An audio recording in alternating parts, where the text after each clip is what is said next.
Good evening, everybody. My name is Dr. Digby Wren, and I'm here to share with you a new collaborative effort between some of the most influential media commentators on geopolitics in the world today.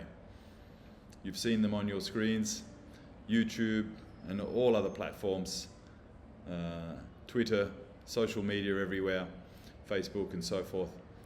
And amongst those is my good friend Warwick Powell, who's organized this collaborative effort, and Ina Tangen, Arnaud Bertrand, and others.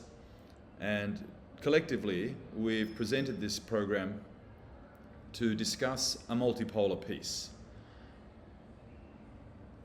Working towards peace, I think, is probably the most important goal for anybody working in politics today. And we see a situation where there are two wars, one in the Ukraine, one with Israel against Gaza, and a third front along the periphery of China in Taiwan and the South China Sea, for example. The United States is reticent and doing everything it can to maintain hegemony, to keep the unipolar moment after the fall of the Soviet Union going forever. But that makes up only 5% of the world's population. And today we can see that right across the world, Brazil, Russia, India, China, South Africa, Egypt, Ethiopia, Iran, Saudi Arabia, the United Arab Emirates, all joining together. And today they have a platform, the Belt and Road Initiative, which allows them to use the ports and infrastructure constructed all across the world and the superstructure of digital services, of cross-border transactions and digital currencies to de-dollarize, to take away the one thing that maintains this dream of unipolarity, continuing and permanent polarity by the Americans, which is the power of their dollar. But we're going to discuss all these questions together tonight and go into different perspectives, European perspectives, American perspectives, Asian perspectives, Australian perspectives. I personally live here in Phnom Penh, Cambodia, which was a very fraught country. Only 40 years ago at year zero with the Khmer Rouge, which has had a renaissance more recently, and which also dreams of joining a multipolar world, a world where ASEAN as a bloc is secure and not being consistently and constantly interfered with by external powers, specifically the United States and Europe and its allies in Europe, the same allies in Europe that are conducting the war in Ukraine and turning a blind eye to Israel's aggression against Gaza.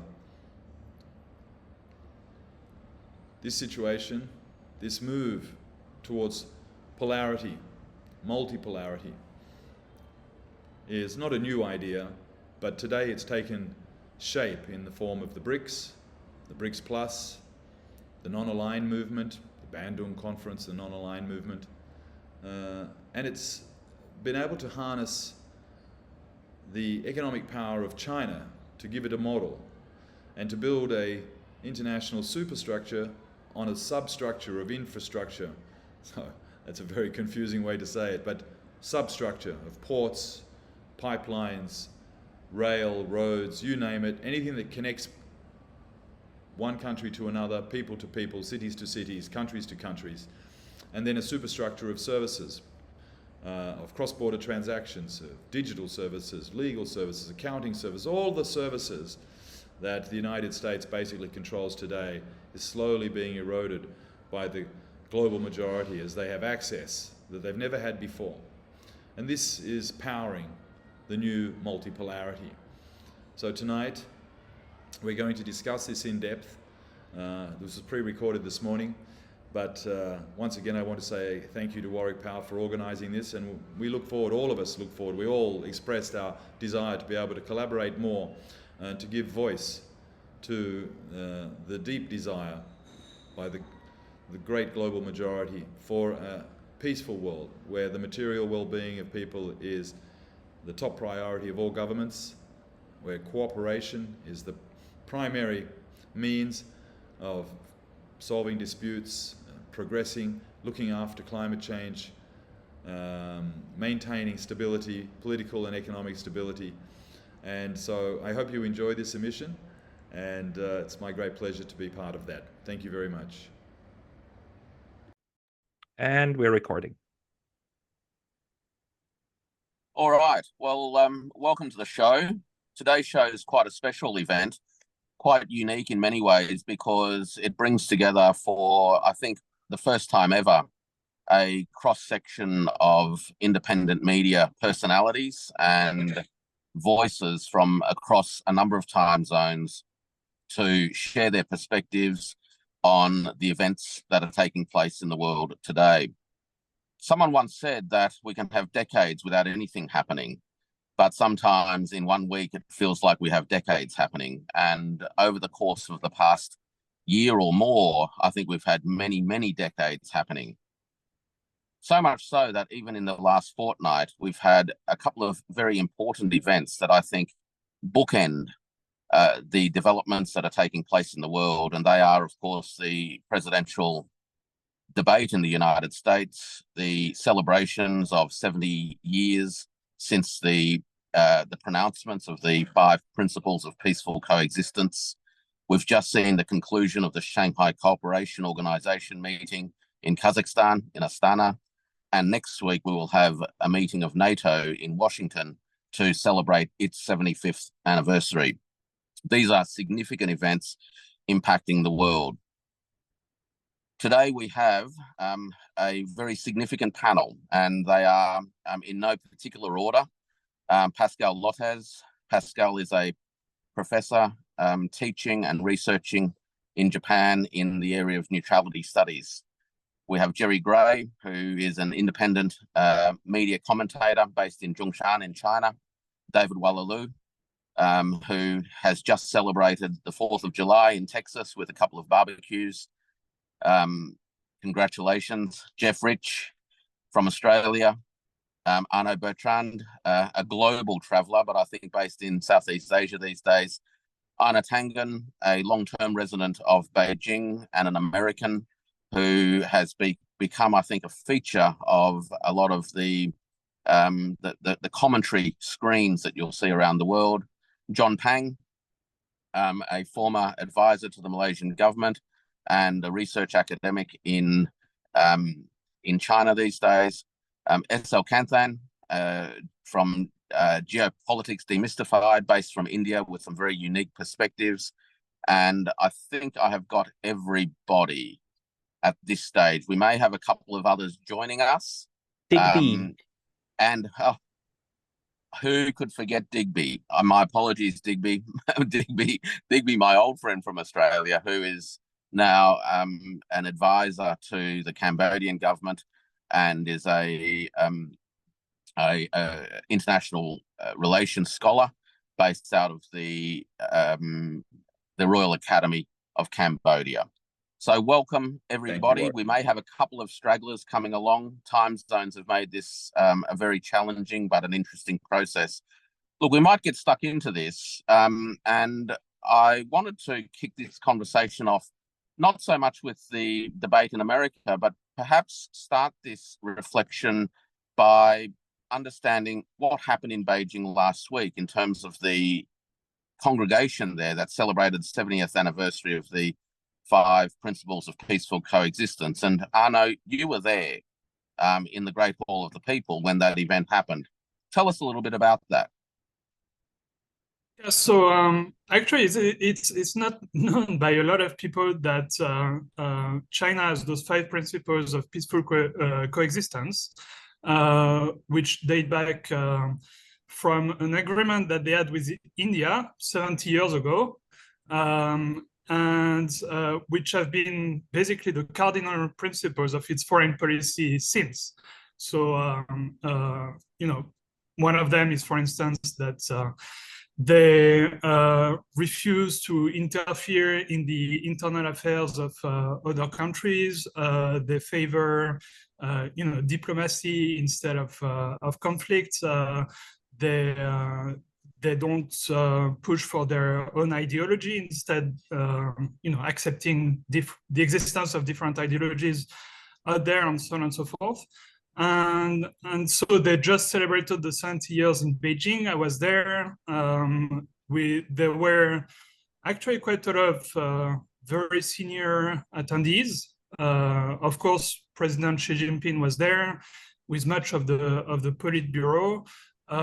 There was also Dominique de Villepin, who I admire a lot, one of our last remaining statesmen in France. Of course, the former French Prime Minister, who famously said no to the Iraq War at the UN.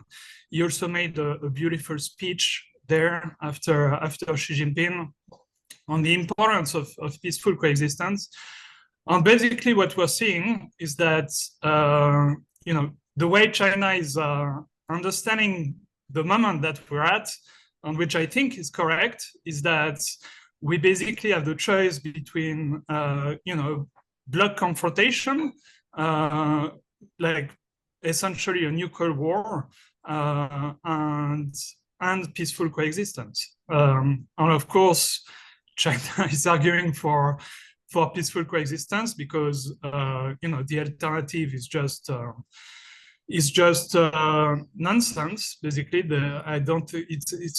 China is such a different country to the Soviet Union that it's just unthinkable that a nuclear war would ultimately have, like Americans like to imagine, the same outcome as the first one.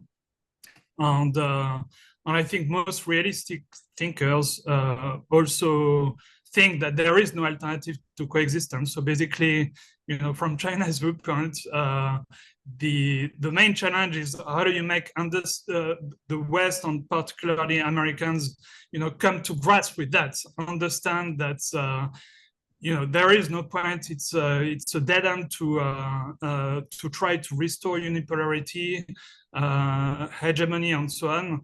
Let's accept each other simply, and let's live in a world where we peacefully coexist. David, you're in the United States and you've spent a good part of your professional life in Washington. You've also watched, obviously, last week the presidential debate, which took place one day before this event in Beijing that Arnaud has described for us. What's the reactions from Washington at the moment around these issues, and how do you see the contrast between the debate and the aftermath of this debate, and what some of these issues that Arnaud described are taking place, emerging out of this summit in Beijing? Well, the assessment here in the United States is that the masses, the population, is so sort of angry at where Washington is, and this debate, which demonstrated the failure of the leadership in the United States. Now, you get two sides or two faces of the same coin. Biden is no different than Trump, and Trump is no different than Biden. Both of them have no clue as to where the rest of the world is headed. A little long that during the debate itself, it was nothing of substance. In other words, what Americans were waiting to hear, are we going to hear anything of substance that can move us in the right direction? Well, all we heard was nothing but insults. And that in itself, personally, I see it as a failure of the lack of having a strategy, the lack of having an understanding of this multipolar order that is now upon us. Of course, Washington is in denial about this reality, but the world is moving forward, whether the United States likes it or not. We're still here in the US wondering what's wrong with American government that is embarking on a failed policies. I mean, we are already witnessing now where the next sort of a front of conflict is headed towards once the dust settles on Ukraine. And personally, as one who worked in Washington, as an international security analyst, I was in the military, I was in some high ranking within the government agencies. I just don't see this is going the right direction, but we don't have any leaders, because in America, we suffer from leadership deficiency. On the other hand, the events that's taking place around the world, from the anniversary, the 70th anniversary in China, the SCO summit, the upcoming NATO, all this highlights to us the challenges that we are facing. And this is what I applaud you, Warwick, for embarking on something like this that can at least pave the conversation towards a peaceful coexistence instead of just pushing this narrative for more tensions. Look, thanks, David. The one of the interesting features of this global conversation is from here in Asia, we often scratch our heads and wonder why it is that the US, I guess, pursues what it does, but also reflects a lot on perhaps some long-standing philosophical differences of approaches to the world. John, I mean, you're looking at this currently from China, but really from a broader Asian perspective. Have you got any thoughts on firstly the principles, the 5 principles of peaceful coexistence, and also perhaps reflecting a little bit on David's observations? Thank you. The 5. I'd like to elaborate a little bit on Arnaud's excellent description of the 5 principles. Yes, they originated in actually agreements between China, India, and Myanmar, but subsequently they were then adopted at the Bandung Conference. So these 5 principles are not just about China. They have been, they're also taken up in Indian foreign policy. They're sort of keystone of Indian foreign policy. The Sanskrit term, I think, is Panchsil, right? In Indonesian, it would be like Pancasila in terms of foreign policy. So they're absolutely fundamental. They, in turn, are sort of concretizations of the principles of the UN Charter.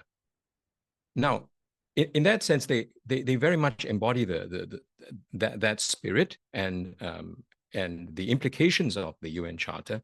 But historically, I mean, let me just go on. After Bandung, they were then adopted by the non-aligned movement, right? And then which is at some point 77 countries and so on. But they represent an earlier attempt, which we should take cognizance of today, to secure in their relationships with one another a kind of world order or principle of order, which is very different from that of the Cold War protagonists. Or today, in today's terms, that would be an alternative principle for ordering international relations to that of the West, to that of the so-called rules-based order. So they're really, really important in that regard. And I think it was wonderful and exactly right that they were articulated again in Beijing. And next year is the anniversary of the Bandung Conference as well. So from an ASEAN, a Southeast Asian perspective, and also one of the global South, because the Bandung Conference united not just Southeast Asia, China, India, but also African countries. This is really something to watch. And the principles there are really important at a time when we struggling, right, to understand what comes next. What comes after this unipolar order? I think Pascal, I've been listening to your wonderful channel, would have a lot to say about this. Especially the principles of it has a lot. There's a lot of connection with principles of neutrality, for example. But these principles, I think, are important to enunciate once again today, and maybe they're quite relevant to our conversation. Yeah. Absolutely. I think ASEAN would be very good for pushing it. ASEAN would be an important place to secure this. Now, ASEAN is increasingly important now. It's the China's largest trading partner. It's often overlooked because it's been a zone of peace, but it's turning out, as you know, into a kind of arena of conflict, a battleground right now.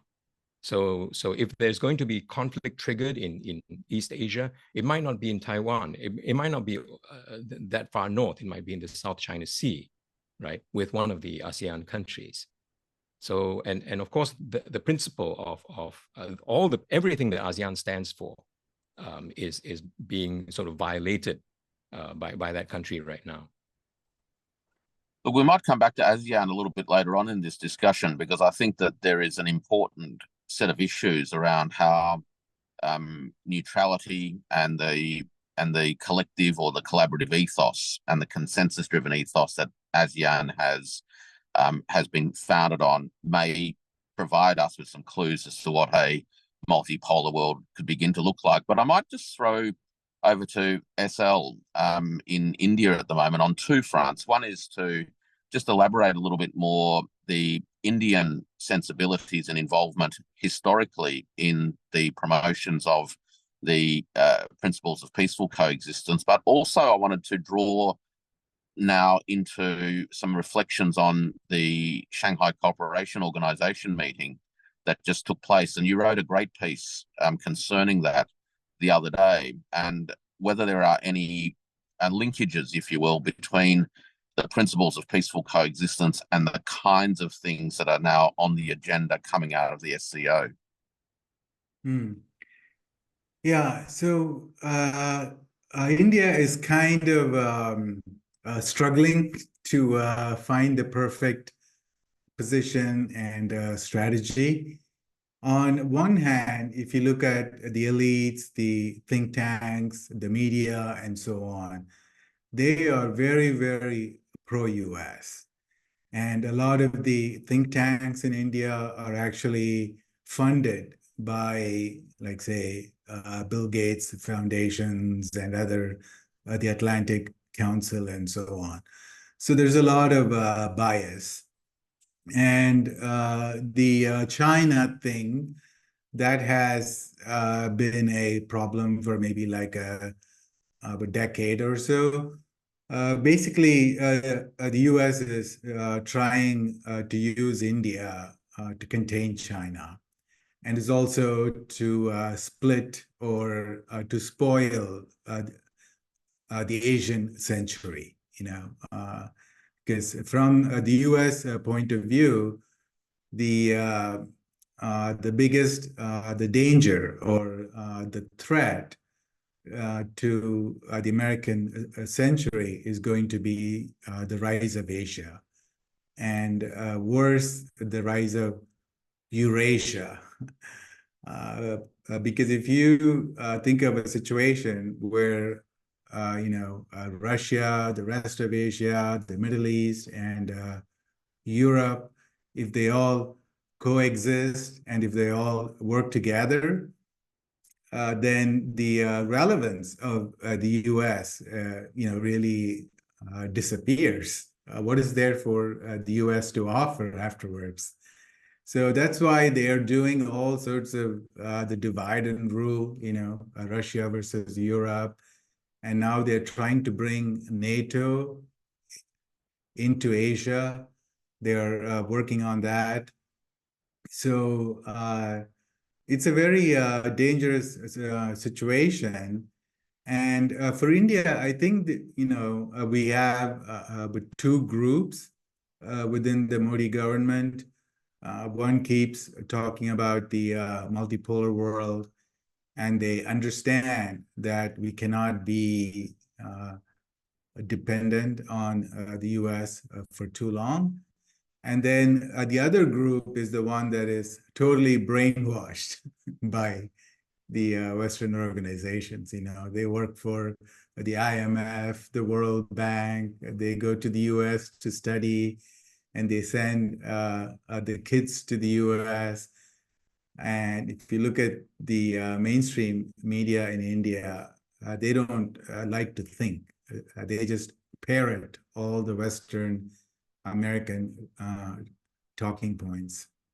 So it's a struggle, but I think maybe I'm a bit too optimistic, but I think in the third term, Modi is going to hold out the olive leaf or the branch to Xi Jinping, and things between India and China are going to get better. So the key, I think, is the BRICS expansion and the de-dollarization. Because if you cannot de-dollarize, okay, then you cannot do anything about, the American empire. So that is the strength and the weak. The Achilles heel of the U.S. is the dollar. So once you weaken the dollar, once you let the U.S. know that the rest of the world can operate outside the dollar system and outside the SWIFT system, that will be a sort of the big moment, that'll be the historic shift, and there will be a seismic change in the global geopolitics. I read overnight that the statement coming out of the SCO meetings actually identified the need for the member organizations, and perhaps even extending to the dialogue partners, to strengthen and develop national currency-based transactions. Do you see the SCO together with BRICS as really the cornerstones of this process, or the institutionalization of de-dollarization? Yeah, absolutely. Where else can they go? And they're working on a lot of small projects, and I don't know why it's taking so long, So, so when I had you on Spaces, Professor Powell, you talked about the M-Bridge, a system that China is working on. And I don't know why they're taking so many years and adding just one country at a time. That needs to accelerate. So if something like the M-Bridge and the grain system, so they're saying now the BRICS countries are working on the grain system that we will see by the end of this year. And that will allow the BRICS countries, which represent like 40% of the global wheat production, 50-60% of the rice production, and so on. So then they can use the grain system for trading with local currencies, pricing them in something that is outside the dollar or the euro. So it really boils down to the technology. If you can create a blockchain system, the distributed ledger system, and just make it easier for countries to trade, that would be logical, and as well as what we really need, the fundamental first step we need to take for, I would say freedom, that would be like the true, the democratization of global finance. I might just grab Ina here, and then I'll come to you, Digby, because over the last 24 hours as well, there were some developments in terms of RMB settlements in Cambodia. And I think that that's, again, clearly part and parcel of this process of incremental currency multipolarity. But Ina, we've discussed on many occasions these challenges, both technological, institutional, and the impacts on global markets as far as the pace and the breadth of de-dollarization. What are your thoughts on this unfolding process? Well, it's a pleasure to be with so many interesting people. I've read your pieces, and I admire you all personally. I think I have a slightly different view of the world, which is simply you have to recognize where you are. And you don't have a choice of when you're born, but you do have a choice of what you do. You do not have a choice about the circumstances you're born into. Right now, we're in a situation where you have an empire, the U.S., You can call it an empire. It's better than calling it a rogue state. That is hopefully going to transition into something more civilized. That versus India and China, which are civilization states, in the sense that they're much more concerned about where their borders are, protecting them, and also, how to deal with your internal economic and political realities. So against this background, the U.S. has been an expansive power, following on the colonial past, and it's we're really struggling with how we transition, or even if we should. I mean, all of our efforts right now are to maintain our hegemony. When you start talking about the dollar, I agree with Pascal. This is a situation where it is actually not being driven outside. It's being driven internally by the U.S. By weaponizing something we promised not to do. But, like most of our promises, those promises are only good for the moment. As soon as we need to change, or we don't want to adhere to them, we go past that. And then, once again, this is the kind of Genghis Khan approach to life. You take what you want, you don't justify it. You mumble something about if you hadn't done terrible things, God wouldn't have sent me here to punish you. And this is kind of become a feature. In terms of how it all turns out, I agree that the U.S. is on the downslide in terms of global recognition. It's going to affect the dollar. I wouldn't be so hopeful that it happens quickly. The U.S. is a large part of the global demand. If that goes away, we're all going to experience a massive depression, not recession. And Europe is ailing. So you have the traditional powers who rose over the last, 350, 400 years in decline. You have a global South and Central Asia, which is on the upswing, and they don't want to choose sides. What they want to do is remain neutral, pursue their own interests, not be part of one bloc or another, except to the extent that it benefits them in trade. And you see this clearly in the SCO and Astana, what was going on there. You have Xi Jinping taking the old idea of the non-aligned movement, which were 5 principles, were then expanded to 10 during the Bandung, and he wants to push it back down to 3. I think for a number of reasons. To make it more clear, easier to sell 3 points as opposed to 10 or 5. And it's these initiatives about security, development, and civilization. So he's trying to get his message across. There are alternatives. He's not asking countries to join China at the exclusion of the U.S.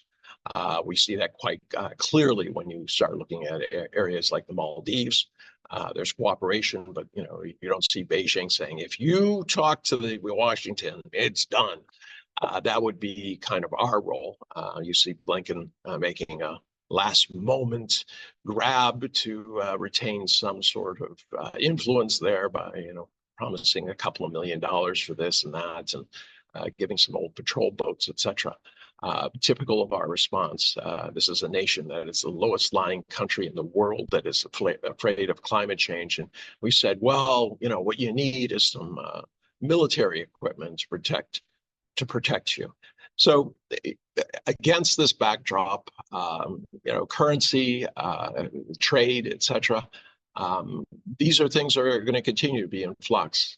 China can offer an alternative system, but it cannot bear the burden of the U.S., and they don't want to, as far as I can see, take on this kind of idea of the world currency. I think they'd like to shuffle that off to a basket of currencies that would be much easier to deal with.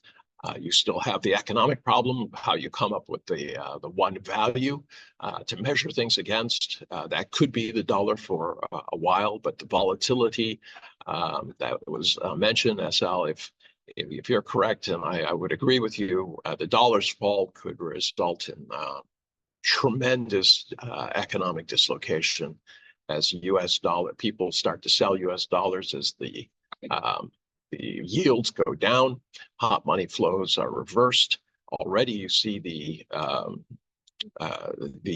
banks, central banks of the world are at some of their lowest points ever.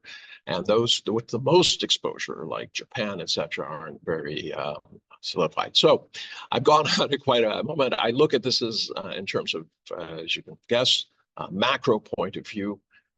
We are in the midst of change. The question is how we manage it. Digby, you're at the coalface in Cambodia of many of the intersection points of the elements that Ina described at both a macro level, but also in terms of how a small developing country seeks to navigate a complex geopolitical environment. So yesterday or the day before, I saw reported on one of your Substacks, actually, that Oriental Bank in Phnom Penh has kicked off a facility enabling RMB trade settlements. What else is happening in Cambodia in terms of how a small nation is navigating these political and technological and climate and ultimately economic development imperatives? Well, I thank you very much for allowing me to join such an erudite group. But I'd probably go back to 2014 when the current government or party that controls the government was almost overthrown in a color revolution just at the same time as Ukraine was. And that failed. And since then, the government has been able to stabilize and has seen roughly 10 years of about 7.7% annual GDP growth, which is a phenomenal result. And that continues. But what's happened is that the government has now transitioned into a much younger, much more technocratic, educated group of people who, non-revolutionary, who, didn't have to fight against the Khmer Rouge or against anybody else. And so they are technocrats. They're well trained. They've all been to universities in China and Russia and the US and Australia and Europe. They speak 2 or 3 languages. And so there's a real change, a generational change occurring. And one can feel it on the ground here now, that it's happening. Although the general populace doesn't really feel it, I don't think, not yet, not really. But amongst government, amongst cadres, in business, in education, everybody can kind of feel that there's definitely a change going on. Things are becoming just more organized, better presented, messaging is better and everything else. Now, the trick, the sort of the genius of Hun Sen, a very, very demonized person by the West, has been to be able to balance the relationships. So with the United States and Europe, sort of colonial kind of era, Vietnam War era kind of relationships, and balance that with ASEAN and with China and with other small states. Now he's managed to do that, and Vietnam and Thailand as well, which are, the sort of the 2 large medium powers that surround Cambodia. That in itself is quite an achievement. So there's a sort of semi-neutrality, or if you like, non-aligned status. And what one can see here is the change in terms of demand. Demand for garment exports, for example, to the US and Europe is dropping. And that means that the United States, for example, and Europe have less leverage over labor laws and all those sort of rules, the rules-based order kind of idea, to leverage changes in government, which, were designed really to destabilize the government in some way. So that's basically coming to an end. And what we see is that the ASEAN and RCEP, and which includes China and Korea and Japan, becoming more and more active. So the outlook is much, much more towards ASEAN directly, RCEP more generally, and then the trend towards BRICS and the Belt and Road. And so as we're talking about currency, this move by Oriental Bank, for example, is not the only bank to have done this. But what's interesting about Oriental Bank is that it's a Malaysia, Cambodia, and that arrangement, Malaysia and Cambodia, is strengthening quite a lot. And so also with Thailand. And we can see that this is in relation to trying to stabilize the Gulf of Thailand. The Gulf of Thailand. And because, of course, the Americans are very unhappy about the access from Gulf of Thailand into the South China Sea. So they're very concerned about that. But once again, the government here has been able to balance that arrangement with Thailand and Malaysia, and that includes energy in the Gulf of Thailand, gas and oil and so forth. But most importantly is the development of trade around the Gulf of Thailand, the ports around the Gulf of Thailand. So that's what's sort of happening in Cambodia. But I'd just like to go back to something that Einar said on a much more macro point of view. And that is, there's also a feeling here about connecting, Cambodia is still a very small country. It's a lower middle income country, but it's developing its diplomatic network along the lines of the BRICS. So it's just opened a new embassy in, for example, in Brazil. It's active with all the other partners. It's got embassies in all the BRICS partners, but it only has 27 embassies, and they are still dominated by Europe and the US, basically, Australia, New Zealand, so forth. Sort of the Five Eyes, you might call it. But that is changing slowly, and I think what we're going to see is there's going to be embassies opening in Hungary and Serbia, Mexico, and other places, Morocco, Egypt, Ethiopia, Saudi Arabia, etc. And that's the trend. That's definitely the trend, and I think that trend is going to be repeated in lots of smaller states. Not micro states, but definitely in smaller states. And that's going to strengthen this whole operation. And of course, cross-border transactions, blockchain, and ledgers. This is something that the government here is very keen to do. But we're starting off a very low base. So we're just stepping into digitalization of all the records as a first step, and that's going to take about a year or so. So that's sort of what's going on, I think, not just in Cambodia, but it reflects what's going on in lots of small states around the world. They're all looking to that. They want to maintain some kind of balance and neutrality, as Einar said, and SL said. But the trend is definitely towards grouping, towards the non-aligned, towards BRICS, and utilizing the Belt and Road network for all of the substructure of transport and ports and infrastructure and so forth, and the superstructure, which is what we're talking about, the superstructure of all of that, which is currencies, cross-border transactions, digital currencies, central bank digital currencies, not Bitcoin. I think that is definitely the trend. But I would just say with one caveat, and that caveat is that the US and its allies are often just working on election cycles.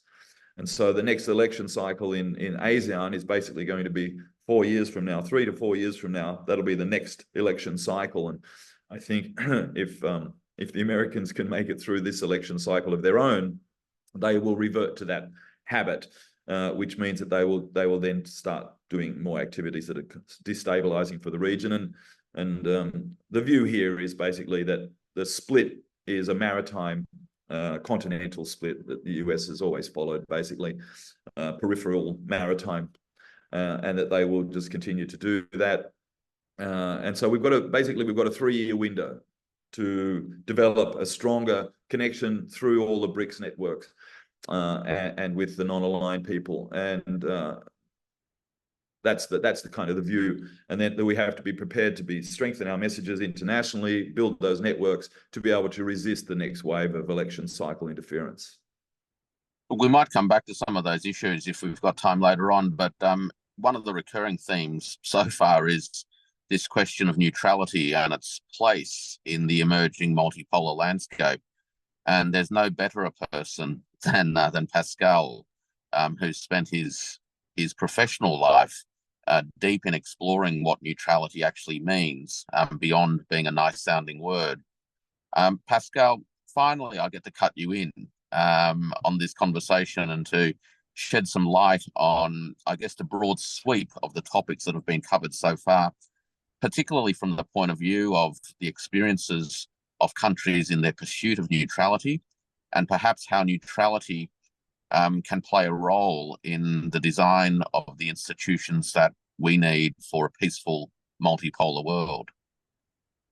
Well, thank you very much, Warwick, for putting all of this together and this discussion. This is extremely fruitful, and it for food of thought, but also then to actually communicate with others, because this is one of the problems that we are having. I mean, we all know the propaganda, right? And we all know we're suffering from something that it's kind of difficult to wrap our minds around it. And the only reason why I started my channel and also my academic concentration is that I'm trying to understand why is it that we are now living in a period that seems not to resemble the others. And yes, we are trying to take this in terms of, okay, power transition from the US to Asia, but the question to me is, how is it possible that we naturally have always coming up this tendency of certain countries to try to be neutral? And you can call it whatever you want, call it non-alignment, call it block free, whatever. I mean, there's various versions, but the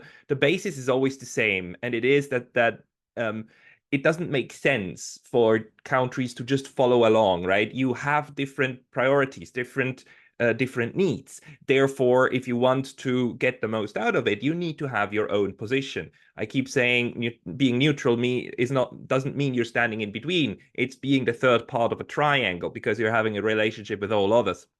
And the difficulty over the last couple of years has really been, why is it that in Europe we are losing so many neutrals, while in Asia, we see more of this neutralism arising, right? Naturally, and they don't call it like that, but Vietnam's bamboo diplomacy, Indonesia strategy, India, where like the Indian foreign minister keeps saying, like, look, guys, we are not going to choose between you. We are 1.3 billion on this earth. We have a right to do our own thing. And the one thing that I came to is that neutrality and independence always depends on the structure of the international system. And what we are seeing right now is two opposing visions for the international system. One is the post-Cold War, or let's say the Cold War system, was two hierarchically structured pyramid systems, right? With two poles, and then you have downstream countries. That one pole broke away. We had then the United States, and we know that they tried to just build a large version of what they had with the institutions, right? The Soviet institutions, they left. The whole communist institutions that we're trying to build, they left the stage. Now we have this Western liberal pyramid scheme, and in Europe the pyramid scheme still works, but it doesn't work in Asia, and we are seeing the alternative vision of that, which is multipolarity. That's what Russia and China and so on is working on. That's what we are seeing in the SCO. The whole talk is about being equal among each other, being a network, being distributed, even the monetary system with distributed ledger, right? You don't want to have the pyramid anymore. Now, in Europe, a lot of the formerly neutral countries, Sweden and Finland, they actually, the elites, they internalized the Western pyramid system, in which being a prime minister of Denmark, of Sweden, of Finland is not the highest position available anymore. In those systems, the highest position is NATO General Secretary, or in the EU, you can become foreign minister, and you can get the top post. And you can see how in that integration stream that we are losing a lot of countries who want still to do something independent, because the backbone of neutrality is wanting to be neutral, wanting to do your own thing. And we see how there's a group of people where the United States was extremely successful, and we must congratulate them for selling their vision to the local populations. They don't have to threaten the Europeans at gunpoint, as the Europeans did with the whole world during colonialism, that you either follow or we shoot you. They managed to sell the idea of just integrate with us and just be happy with it. And in Asia, we see that this didn't work, and we see that Southeast Asian countries want to do their own thing. ASEAN, one of the pillars of ASEAN still is the ZOPFAN, the Zone of Peace, Freedom, and Neutrality. And that is going to continue. The question to me is Japan and South Korea. The thing is, Japan often looks as if though it's an Asian version of a European country, but in fact, under the hood, it doesn't work like that. In Japan, nationalism is still a very healthy thing, actually. So what to me is the question is, how are these different actors going to structure themselves, and are they going to be able to resist also this divide and conquer strategy, not of the United States per se, but of the ideology, right? Of the ideology of integration, and you can call it globalism, whatever you want. But this struggle now between these two different ways of structuring the world, either as a pyramid, hubs and spokes, or as a distributed network. That's what's going to go on. And I believe that all of that the discussions about the systems that are being created will also largely depend on which one of the two models will be chosen. And it seems to me that the second, the distributed network, has a very good chance now to break through, just because we have a lot of individual states, large and small, from Russia and China down to Cambodia and Laos and so on, who have something to gain within the vertical structure, not the pyramid scheme. Yeah, you mentioned NATO there, Pascal, and it seems that, and I guess we started this conversation at the outset really with the NATO gathering in Washington next week, as the sort of second bookend, if you will. And I guess I wanted to bring in Jeff here because Jeff's actually done a podcast recently on the history, I guess, of NATO as an organization. And just from my own point of view, it seems to me that NATO embodies, if you will, institutionally and strategically, philosophically, and behaviorally, those aspects of that pyramid structure that you talked about, which reflects in the fact that its existence is dependent upon it having identified an adversary. Perhaps, Jeff, you could shed a little bit more light on that and correct me if I've been wrong. Sure, Warwick. Yeah, I did this a video podcast on the history of NATO, and I talked about it as the tragical history of NATO as the Atlantic Dr. Faustus. And kind of what I meant by that is that NATO has always really been tempted by this idea that, you know, one power can sort of rule the world, it can have this sort of ultimate power. And in a way that sort of goes all the way back to, you know, Halford Mackinder's principles, let's say, of, you know, he who controls Eastern Europe controls the heartland, Russia. He who controls the heartland controls Eurasia. He who controls that's the world island, and he who controls the world island controls the world. And that sense of wanting to control the world through NATO, I think, has been there right from the beginning. The great historian John Darwin, who's a historian of, you know, the British Empire and empires more generally, really makes clear that when NATO is formed, it is formed at this crucial moment where an American system of world, it's kind of American world system, American empire, if you like, but an American world system is established in collaboration with the European powers, which were then not just European powers, they were, you know, global empires. The British Empire, the Dutch, the Portuguese, all these countries had major interests in the Indo-Pacific. And so that it was a kind of, right from the start, a sort of, I guess, if you like, a partnership between the European powers, particularly the British, and the Americans to exert global influence. And I think that connection between the Euro-Atlantic powers and the Indo-Pacific has actually always been there within NATO's history, and I guess it's sort of being restated, I guess, more forcefully today. But the interesting thing about that, I guess, is that whole idea that there is a unipolar world, or that one power can rule the world, is just a complete, it's an illusion. I think even in the 1990s, after the collapse of the Soviet Union, America was dominant, but it was by no means probably even as powerful or as dominant within the world as it was in 1949. I mean, economically and all the rest of it. And even then, the world was multipolar. Even back through the 1940s, 1950s, 1960s, the world was multipolar. John Pang mentioned the Bandung Conference. You know, that's so critical to the history of the post 1945 world.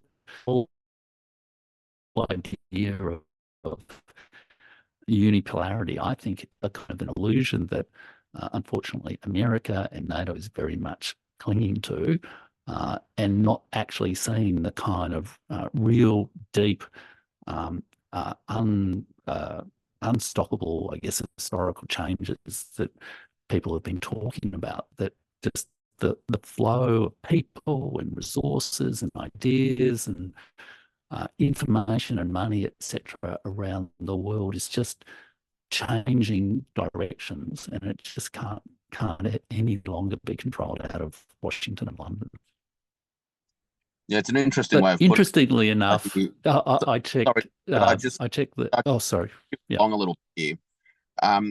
This idea that it's actually a mythology, I think, is an important one, because it seems at the moment that in the face of lack of success of imposing a unilateral mythology on the world, is not leading to a reflection on whether, in fact, that's a viable view of the world, but it's leading to a doubling down in terms of the approach, namely that the approach to impose a unilateral outcome on the world isn't working simply because we haven't tried hard enough.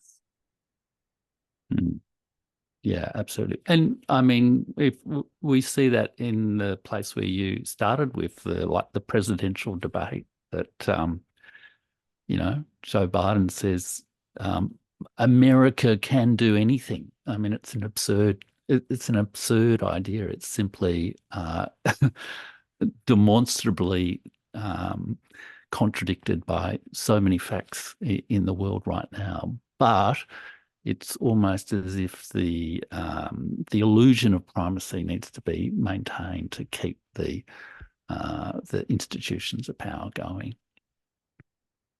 I often describe the experience of this this gap, if you will, between mythology, ambition, and reality as leading to something of a sense of a buyer's regret, namely that, take China, for example, the effort over the past few decades was explicitly to change or to shape China in a way that was either in America's image or which suited America's interests.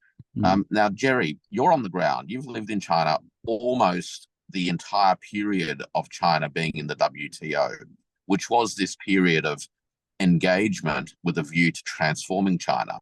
Now, China did transform in lots of ways, and you've experienced and watched that. What's the sort of view from the ground, if you will, in terms of not only the transformations that have taken place in China itself, but how the shape of the world around us is starting to emerge, and where China, from your observations, is starting to think about, I guess, what a concrete multipolarity begins to look like? I think, well, first of all, thank you for the invitation. And if I wasn't on this, I would be watching this for sure, because there's a lot of great names in here.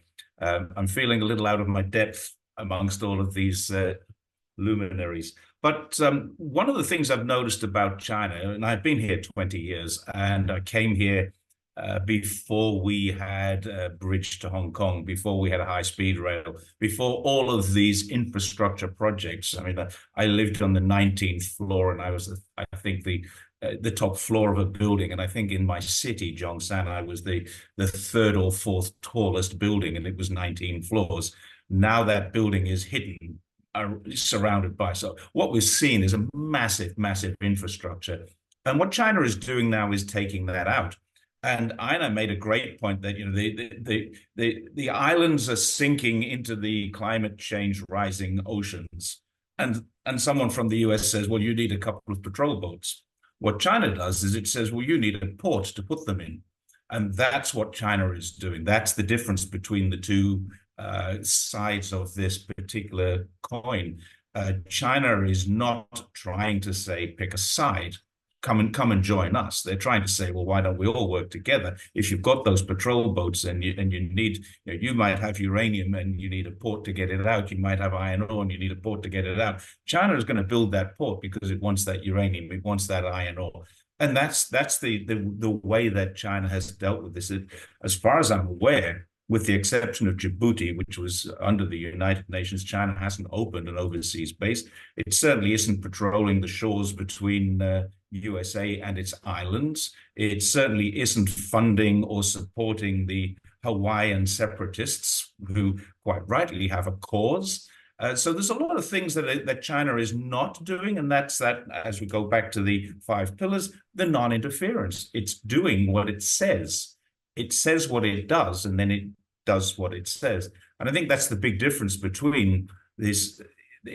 China is not looking for a unipolar or a bipolar situation. It's looking for a situation where the rest of the world can all benefit and all rise all at the same time. And that would include America. China would be very happy to see America sign up to BRICS.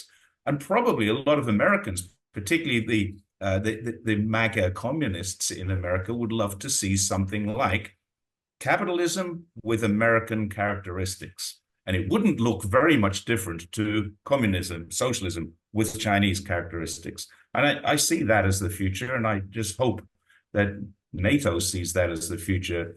We look at the European Union, and I'm looking at the Eurasian Economic Union and saying, well, there's more hope there than there is in the European Union. There's more hope from the RCEP, the ASEAN, and BRICS than there is from expanding NATO. We expand these trade, and I think that's what China wants to do, expand these trade organizations rather than these military organizations. So that's how I see that. That's how I think China sees it from the ground. The challenge with that worldview, though, is that it really rubs up against an outlook that seems to have shaped, as Pascal described, that hierarchical structure or that model of the world.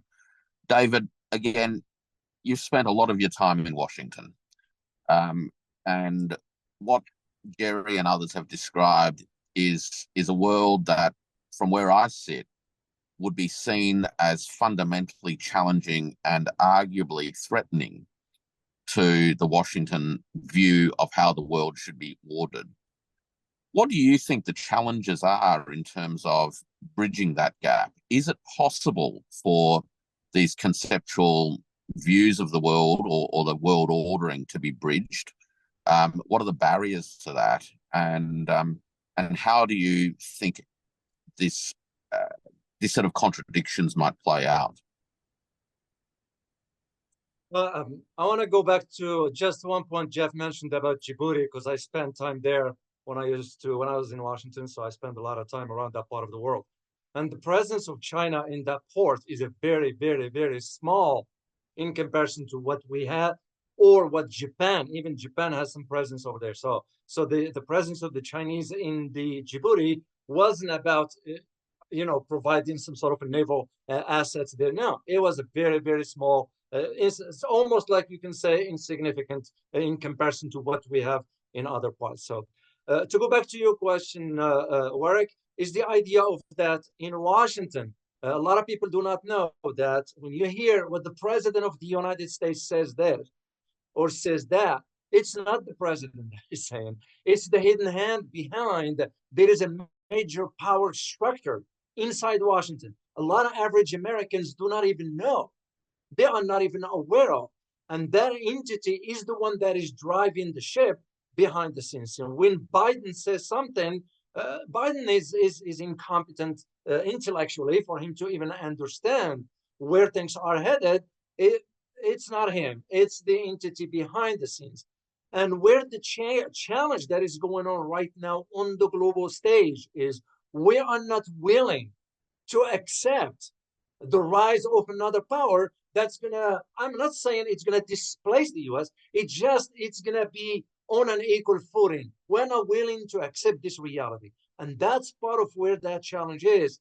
And the US will find any means to disrupt that flow. Well, we can say whatever we want, we can do whatever. The world is moving forward because the rest of the world is kind of got tired of us, for example, weaponizing the dollar, of us, for example, getting involved in endless conflicts when American citizens are struggling to make ends meet. We don't understand why the government is embarking on policies in far lands that have nothing to do with our interests.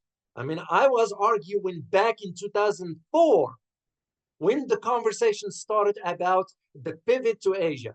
The pivot to Asia didn't start in 2008 with Obama. It started back in 2004 when at that time cables were circulating. Well, we need to figure out the strategy to pivot to Asia. And some of us were asking the question, what are we going to Asia for? When we got enough issues to deal with here, right here at home. And fortunately, or sadly enough, that you got countries, and I'm going to name names here because I don't shy away from this. You got the likes of Japan, you got the likes of South Korea, Australia to a degree, Philippines, New Zealand now, that paving the way for that kind of the emergence of those conflicts in Asia that they don't understand. They're going to be burnt. And if they think that the US is going to come over and defend them, they are mistaken. Ukraine is a case in point. Kosovo was a case in point. Yeah, but we're all going to think we're going to learn from this. The challenge that I see that the US is going to have to deal with one way or another, it has to do with, and both SL and Einar mentioned this one about the financial aspect, because that's where the heart of power of the United States is. And the shift of this financial structure, and I feel comfortable calling it Bretton Woods 2, that we're going to resist that by any means, including conflict. And if we know anything about history, we know what happened when Thucydides described the theory, the theory that when an ascending power wants to replace a sitting power, a conflict will ensue. I hope that doesn't happen, but this is where I see things moving in that direction. We're starting to see some of that play out in very concrete terms in Europe, of course. You mentioned the conflicts in Europe, and we're also seeing other manifestations of these disruptions, I guess. The election results in the European Union parliamentary elections a few weeks ago, the elections in France that happened earlier this week, and of course the elections in the UK that happened overnight. Arnaud, you've straddled again these worlds. You know, you're living in Asia, you've lived in China, you are French, you're on top of what's happening in the European space. What's your sort of reaction to sort of David's sweeping assessment of the dynamics at play, and what's happening in Europe, number one, and I include in Europe the UK, and what are the lessons that we can draw from that in terms of other theatres where the malign influences are perhaps less pronounced, specifically in Asia? I think overall what we're seeing in Europe is the consequences of unipolarity, but on the life of people. So concretely, you know, we're seeing, for instance, sort of consequences from the Ukraine war with the energy crisis, inflation, and so on and so forth. But because of the media landscape in Europe, there is a fundamental misunderstanding by European citizens of the causes of that. And sadly, it's being blamed on a lot of red herring, like, you know, foreigners leaving, I mean, immigration and so on. I'm not saying that, you know, immigration might not be an issue.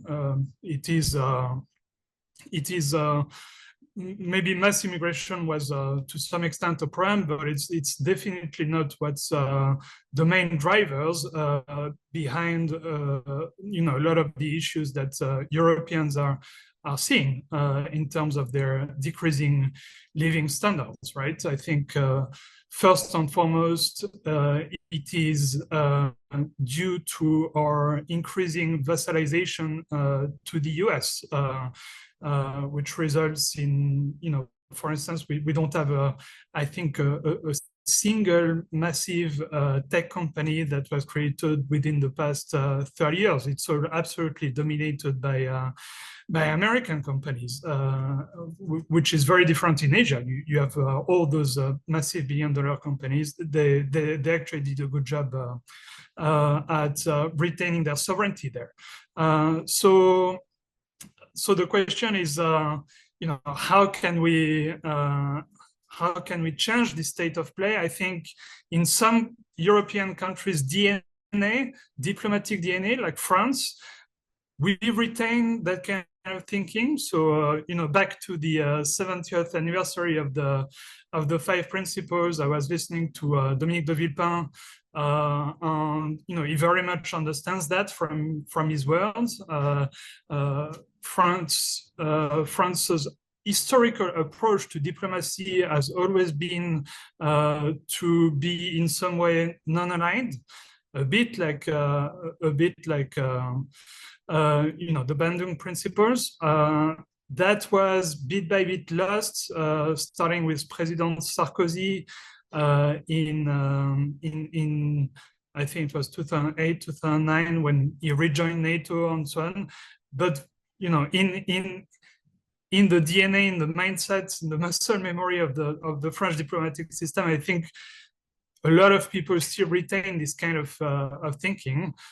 So I think, under the hood is still there. I think at some point it could resurge, but I think it will take some time, and it will take us making a lot of mistakes with, for instance, going for Le Pen or false solutions like this, for us to understand that those are not the solutions, and for us to finally, put our finger on the real issue, and drive Europe towards retaining its sovereignty. So in the short to medium term, I'm actually quite pessimistic, even very pessimistic.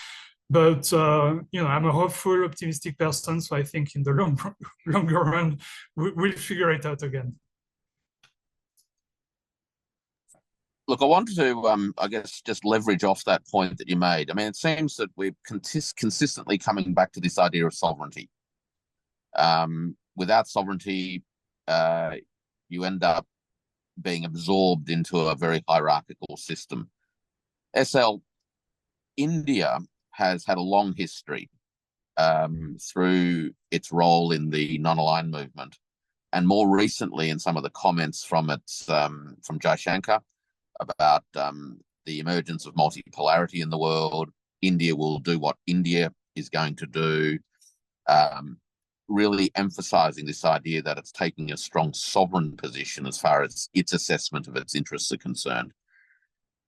How do you see this playing out from an economic point of view? And ultimately, how do you think, and you mentioned earlier, a hopeful optimism, I guess, about Prime Minister Modi reaching out with an olive branch to reconnect with China and to sort out some of those issues. What do you think we can look forward to over the next few years on that front? I mean, it's really, it's, as I would say, that India is very bipolar. Okay. So on one hand, it has so much promise and future, and it's the economy is growing fast. And if you talk to some of the economists, like say Ray Dalio, they think that India is going to follow the path of what China did 20 years ago: rapid growth, urbanization, industrialization, FDI, and the exports and so on. But in the reality, since I'm on the ground, I see some of the major problems and the hurdles to that. So one of the big problems is the brain drain. So the smartest people in India, at the first chance they get the hell out of the country. Okay, so that's a big problem because you need smart people to fix the problems, to analyze the problem as a system. There's no systemic thinking in India because you need to approach it in the holistic manner, right? So you cannot have one person just focusing on manufacturing, one person just focusing on the trade, one person just focusing on the investments. No, so you need people who can think of it as a system with 50 different variables, right? And for that sort of thinking, we need people who go to the best universities and study the MBA, the engineering, and all of that, and then they come together. But the problem here is the smartest people, they all run to the US or to the UK. So we have a brain drain. And then the second problem is those people who are very successful in the US, like the former the chief of the Central Bank of India, they come back and they just spew the IMF solutions or the philosophy. They go, yeah, well, you don't really need manufacturing. There's the global warming, so you don't need manufacturing. And these people, they think they can just do services and stock market like the US and get rich. But that's only going to serve like 5-10% of the population, and that's not the way to grow. So there's going to be struggle, and one can, there are so many systemic and fundamental problems in terms of, like, say, the infrastructure, the electricity, the trains, for example, if you look at the freight trains in India, in 2024, the average speed of the freight train is like 20 kilometers per hour or something like that. It's just so, it's just so ridiculous. So how they're going to, because if you look at what they get all, they're excited about is like the flashy, the high-end projects. Okay, like they want to bring in the Tesla manufacturing, but they can't do the cheap car manufacturing. They want to do semiconductors, but like if I look around my home, all the small gadgets are all still made in China. So why do you want to do like fancy projects when you cannot do lamps and Wi-Fi routers and just the basic stuff, So, yep. Well, the fancy project be lots of small, not so fancy projects put together with a design finish. John, we've had discussions about these sorts of issues, and what seems very interesting to me is that the challenges in India that SL outlined in terms of those domestic struggles, the bipolarity in terms of mindsets and approaches, also seem to be similar in other parts of the Asian region. And I guess I'm sort of watching how Malaysia is seeking to navigate, again, these sorts of challenges and position itself for its own development, but also to play a role in regional multipolarity. How do you see this playing out from that perspective? That's an excellent question. I think Malaysia is really quite characteristic as a kind of it's a great country to ask this question about. It's right in the middle in so many ways. So on the one hand, taking the cue from SL here, on the one hand, actually, like India, Malaysia is very, very well positioned to understand the principles for a multipolar world. As I said earlier, Malaysia is a founding member of ASEAN. We were there at the Bandung conference. And over the years, Malaysian foreign policy has quite faithfully reflected those principles. On that, India, formerly colonized, you have among the elite an inability to, to put it quite bluntly, there's a kind of, there's been this immense elite capture, ideological capture that has gone on. And particularly since the 90s, actually, since the dawn of the unipolar era. I mean, I speak of this as someone who was part of it. I'm old enough to have been part of this, and people still think in that framework. They have a real difficulty adjusting to a world, the multipolar world that really our own policy dreamt of. So I go back to this, to the importance of the 5 principles and the logic embedded in them, right? And connect the thought of sovereignty, which you, Warwick, brought up. And this is really important. This business about neutrality and non-alignment for Southeast Asians, and I dare say for the people of the global South, what it really boils down to is sovereignty. And to understand the ASEAN attachment to sovereignty, for example, and why it's important, you have to look at it in the context of colonial history. 80% of the world was under colonial domination. People forget that. And it's only really rather recently in history that this has been overcome. But we all know that post so-called independence, there was a neo-colonial order, some people call it. Whatever you call it, that sovereignty is not yet complete. You know, we've had the logic of the sort of League of Nations world order, and then of the UN Charter, the post-1945 order, but we're still living with the lingering legacy, the mindset, and the actual practice of the great power logic of international relations that overcame the world. It's not as if East Asia or the Middle East or the Indian Ocean did not have logics of international relations. It's not that we didn't have an East Asian international order that was not hegemonic in the same way that the current or the dying imperial order is. So I want to stand back, and we need to use the word imperialism. We need to talk about US empire. You know, it's almost as if it's impolite to talk about it, but I don't think we understand where we are without addressing this.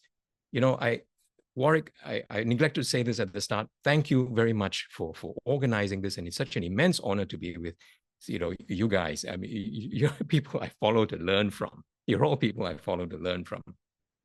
But I want to stand back and address this question of, and we organize this, Warwick said, in order to, the prompt for this was NATO being about to meet, right, the next NATO summit, and declare a kind of global NATO. This has been coming.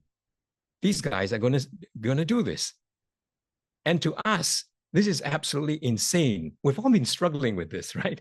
You know, when I read Arnaud's tweets, when I speak, listen to all of you guys, one word that keeps coming up is these people are insane. They are delusional. What the hell is going on?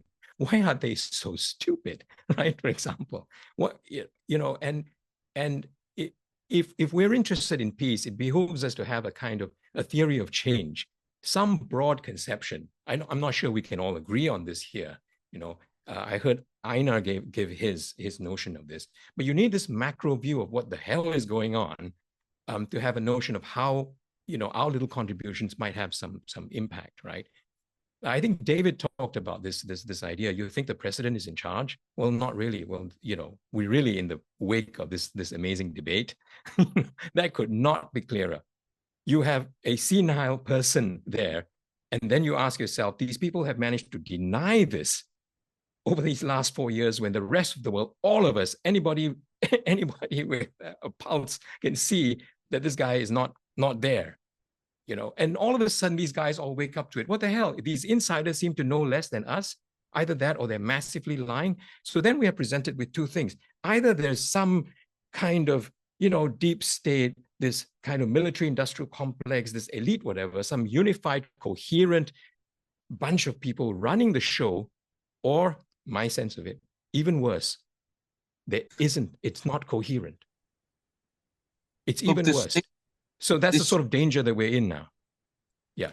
Look, this deep sense, I guess, of an incomplete quest for rediscovering sovereignty, and it seems to be at the heart of this question in the end. Absolutely. And Pascal, one of the interesting things that you mentioned earlier is about this subsurface bubbling of a sense of Japanese nationalism. And I mean that with a small n, not the capital N version of nationalism. And how these sentiments sort of play out across all of these countries that are trying to find their way out of the shadow and to become themselves again. There you are, in Japan, with a global perspective brought to you by your studies and your research and your background. I'd like to just pick your brains a little bit on how these nationalisms may be harnessed or may play a role in nation states rediscovering the sovereignty preconditions necessary for them to become functional parts of a multipolar world.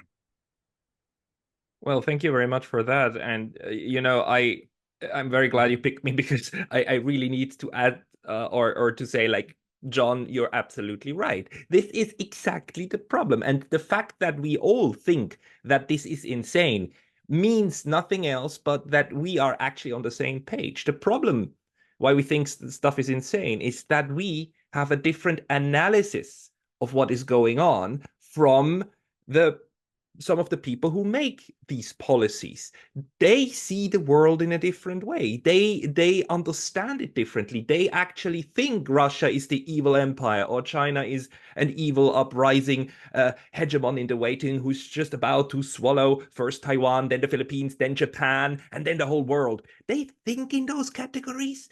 And I think it is an insane way of viewing the world, but there is a good number of people who actually do. Now, we know that there's the others, the opportunists, the neocons, that they don't believe in all of that, but they know that it is useful to spin it that way. And one of the things is that the Western media environment has been extremely successful in spin. It's the most successful propaganda operation in the history of mankind. That's what we are living in, The best propaganda is the one that you don't recognize as such. And there's a huge swath of people, I would say about 1 billion or 1.5 billion or so, who don't recognize it as what it is. Then there's others who are either don't watch it or do recognize it as that.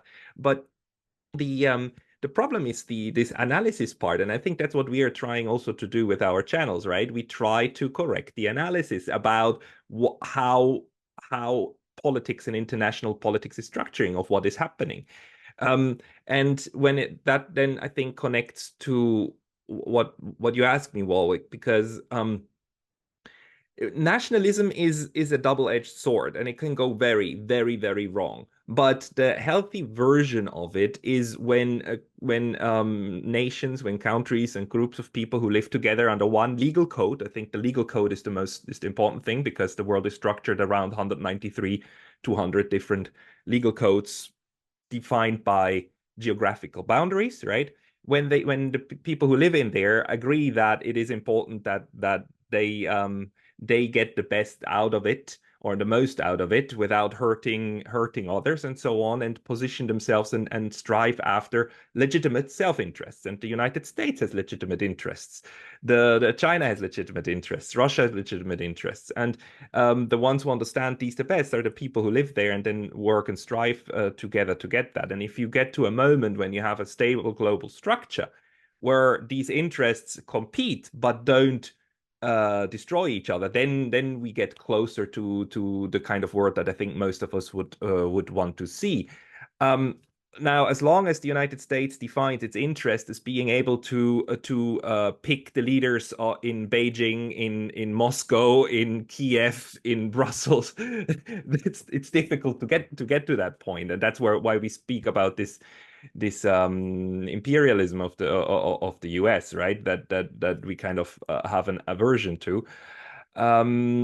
The thing that gives me hope is that in Asia things don't work as they do in Europe, and I do think that a lot of countries over here are still very much also interested in actually delivering to their own populations in one way or another. and that we have certain agreements that are still universal. Let's not forget, for all the things that are changing, there are some things that everybody says, no, we are organizing around that. One is the United Nations. Russia, China, the SCO. Everybody said, no, the UN is the UN. This is the structure, the charter is the charter, and that's what we do. Even the United States, even though they try to shoot at the UN every once in a while, but they don't structurally undermine it the way that they structurally undermine, for example, the WTO. So we have certain principal agreements, and in these institutions, we can still work together. The Security Council, for all of its dysfunctions, it still works. They're still meeting there. There's still a value in all of this. And my hope then is that around these common structures, we get to a flatter Earth, away from the pyramid one. And ASEAN, for instance, is a wonderful example of how you can organize an international organization that doesn't have to integrate. Yes, it suffers of consensus issues, but in return, you don't get this manic view of having to dominate others, which I think is a great thing. And absolutely, colonialism and the colonialist experience is pivotal to understand these also ingrained differences of analysis of what is happening. Yeah, it's an interesting point you make, because it seems to me that not only do we have a sense of hierarchy in institutional terms, but we also have a way in which the world has been ordered conceptually in a hierarchical sense, namely that there is a sense of America's Asia, America's China, America's whoever. And perhaps what we mean in part when we talk about sovereignty is the ability for communities, nations, and civilizations to discover their own voices, and for others to allow those voices to be heard. Ina, this is something that you've thought a lot about, and you've been working a lot over the last probably 10 years, if not longer, on precisely this sort of issue. Any thoughts on that? Well, no, after 10 years, I've just given up. No, look, we're at a stage where we're struggling to reestablish a Westphalian order. We're stuck right now with American exceptionalism on one side and a multipolar world, which is emerging on the other. And the only real solution is if the U.S. is in fact not the empire it was, and it cannot impose its will on the rest of the world, and that the charade that they play in Washington is simply about special interests getting what they want. I mean, our family was in, we built 28 submarines during World War II. We were a big deal. And I can tell you, from sitting around the dinner table watching, what happened. The sad thing about America is that the elites no longer trust the people. And you see that in the Supreme Court ruling that you come out saying basically you have an imperial presidency. It was evident in packing the court there. And why did this happen? Because Barry Goldwater lost an election. And at that point, the moneyed interests of the United States, the families, and in each state, there are a number of families who, in essence, control the political process. And I don't mean, direct control. What I mean is when they have an interest, if you're the major employer, you call up the governor, and the governor knows you because you gave him money, and you say, "Hey, listen, this is important for the state," and the governor says, "Yes, I agree completely." People often scratch their head and they look at America and they say, "Oh, these people are crazy." Yes, it's crazy because there is, as was pointed out by my colleague, there's no end game. It's just a series of win points for individuals put together into coalitions that can be sold to the public. After World War II, American elites said we can no longer trust Europe. Now, of course, being racist, we wouldn't even consider trusting people who weren't the right color. But we basically said Europe is, they always get us into trouble. 2 world wars. We have to take the responsibility and, prevent World War III by taking control and moving the world in the right direction. Our idea of the right direction was liberal democratic capitalism. We can't really define it. We don't practice it, but we certainly want everyone to follow it. This gave birth to this idea of American exceptionalism, which was refined there, just slightly after the Reagan administration by our friend, what's his name? Anyways, Japanese Fukuyama, and he's all about this, triumphalism. The wall has fallen. It had nothing to do with Reagan. He actually worked for my grandmother when she was on a board. She said he was just not very bright, nice guy, but she took me 2 months to convince her that the guy she knew was president of the United States, to give you an idea. But since then, there's this idea in Washington that you don't really want smart people. Look at what happened when you had somebody smart like Carter, and he was incapable. He wouldn't listen. He wouldn't give in to the special interest. What kind of government is that? So American exceptionalism is really, it's become a religion in the United States. If we renounce it, think about it. If we said, look, American exceptionalism, that was the wrong thing.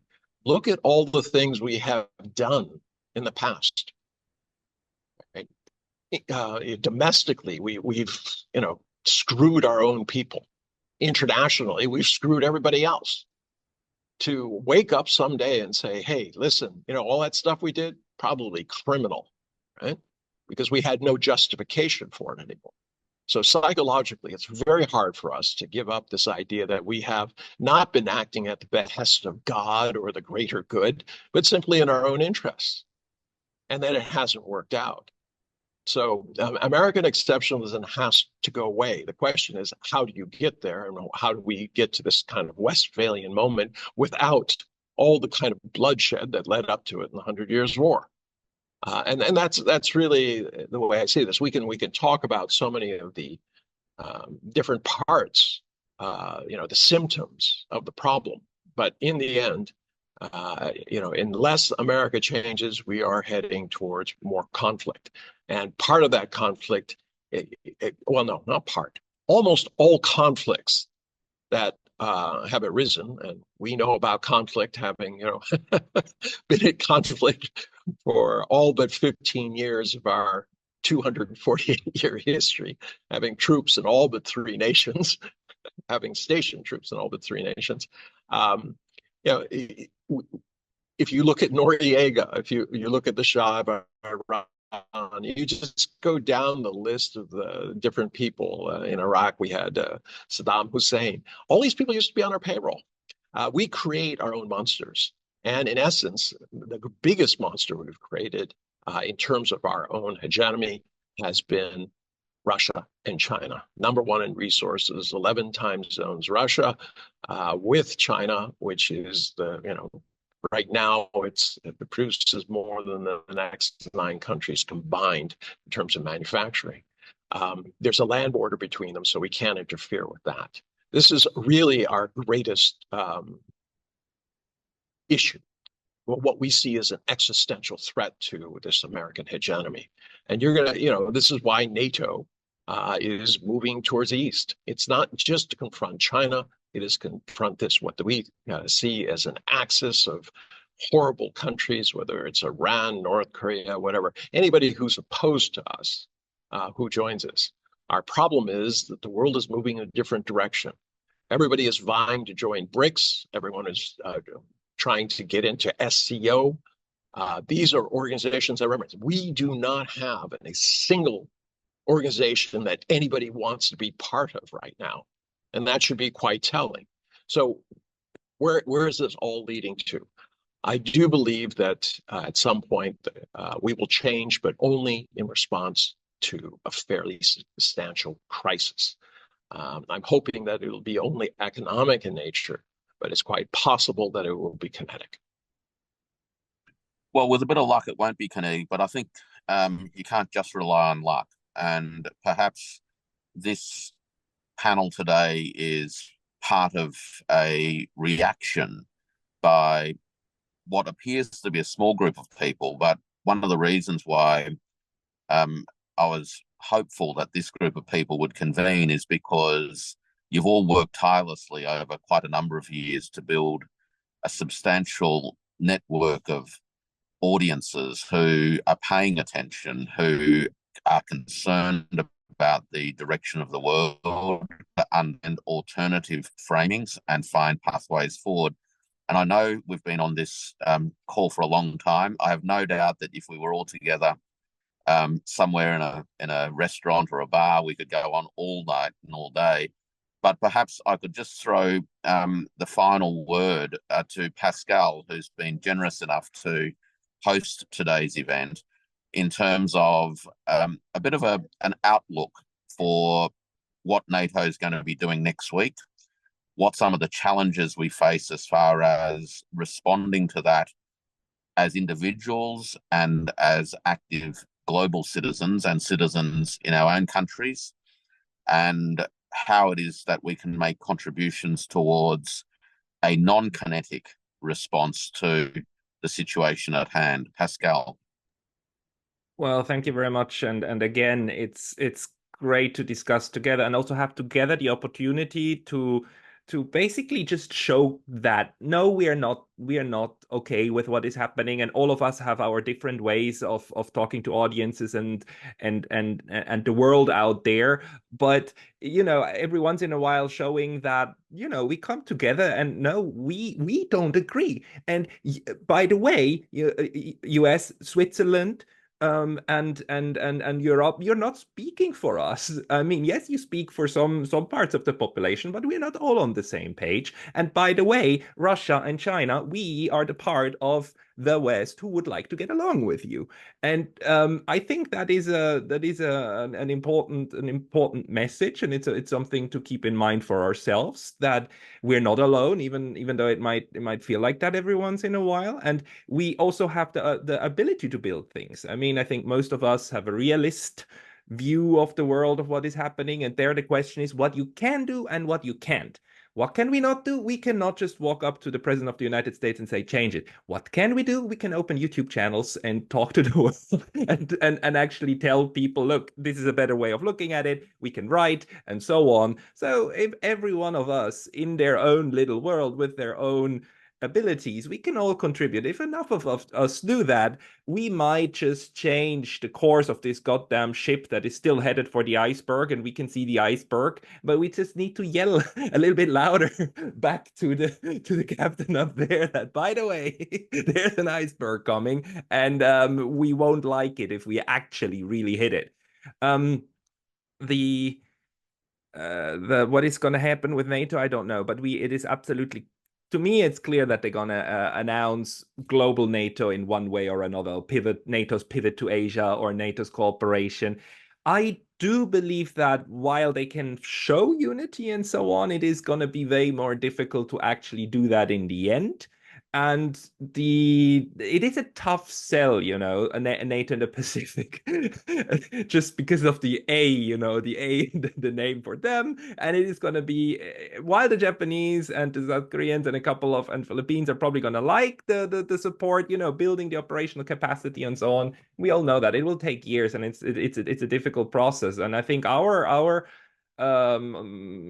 what we can do is try to just sabotage it as much as we can and just say, like, no, we don't want NATO in Asia. It has been horrible enough over there. Please, Europeans, if you want to go kill yourself, do what you have been doing for the last 1,000 years, but we don't want it over here. We want to structure it differently. And I speak as a Swiss, but we're in Asia. and I think also we want to, again, save Asia and the world from this European mindset, which in the end it is that's taking over. And I think it's fair to just enunciate that in our own ways and with our own nuances, and also disagree, right? And then keep the discussion flowing. So I thank you all for taking the time, and let's communicate with people. Thank you. Wonderful, Pascal. Thanks very much. And look, thank you again, everybody, for making time at all sorts of crazy hours for some of you to join this first of what I hope will be, if not a regular panel discussion, but nonetheless a periodic one where we can join our forces and share our thinking and through that, I guess, build stronger networks and a better understanding of what's going on in our world.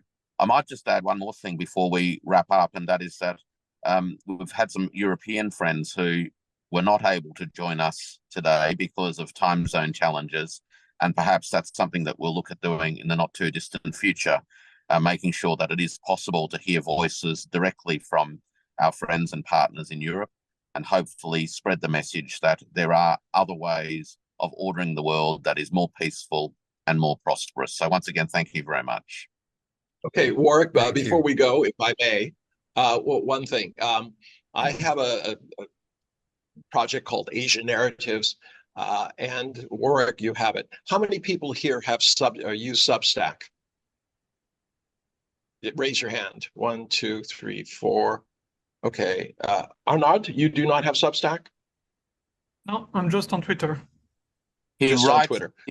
He writes on Twitter as if he's writing for Substack.